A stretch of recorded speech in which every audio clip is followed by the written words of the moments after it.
શિયાળાની ઋતુ આવતા દક્ષિણ ગુજરાતના સ્વાદ પ્રેમીઓની જીભને જકડી રાખનારી એક અનોખી વાનગી એટલે પ્રખ્યાત વલસાડનું ઉબાડિયું.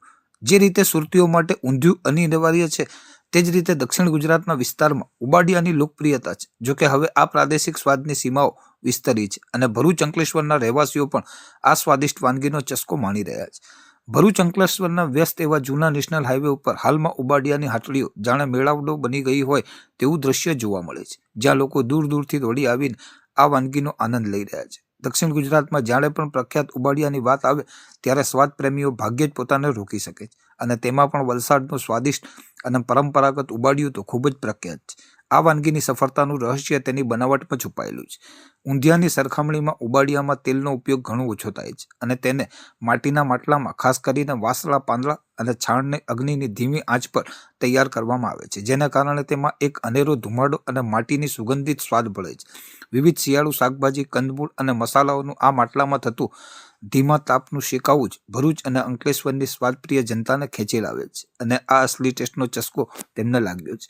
આમ વલસાડના આ સ્વાદિષ્ટ અને પરંપરાગત વારસાને ભરૂચ અંકલેશ્વર પંથકના સ્વાદ રસિયાઓનું બહોળું આકર્ષણ મળી રહ્યું છે. હું ભાવેશ ઉબાડિયાવાળા. ભાવેશ ઉબાડિયું છે આપણું આ, અને અમે જે આ વસ્તુ બનાવીએ છીએ તે આપણું ટ્રેડિશનલ છે અને કુદરતી વસ્તુ છે આ. અને આ વસ્તુ આપણે 5 વર્ષથી બનાવીએ છીએ અને 5 વર્ષથી બનાવીએ છીએ. અને આ વસ્તુ ખાવાથી આપણાને શરદી, ખાંસી, ઉધરસ, કફ જેવી જે બી સમસ્યા હોય ઠંડીમાં, એ ઠંડીમાં આપણે આ ખાવાથી ગરમ ગરમ એને બહુ વધુ પ્રમાણમાં હોય તો એને ઓછું કરી શકે એ રીતનું આ વસ્તુ છે.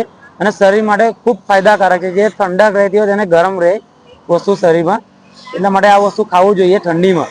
ખાલી આ ઠંડીમાં જ બને છે અને આપણા આ જે કલર છે એ કલર ઠંડીમાં જ મળે છે. કેમ કે આ અવોસમાં થાય છે, આપણે ઝાકળમાં થાય છે. એ ઝાકળની વસ્તુ છે આ ઠંડીમાં જ થાય છે. આપણને એનામાં જ આપણે બનાવીએ છીએ, જે આપણા પૂર્વજો બનાવતા હતા. અને આ ડુંગળી, વલસાડ જે ડાંગની છે વસ્તુ, તે પહેલાથી લોકો બનાવતા આવ્યા છે અમારા ત્યાં.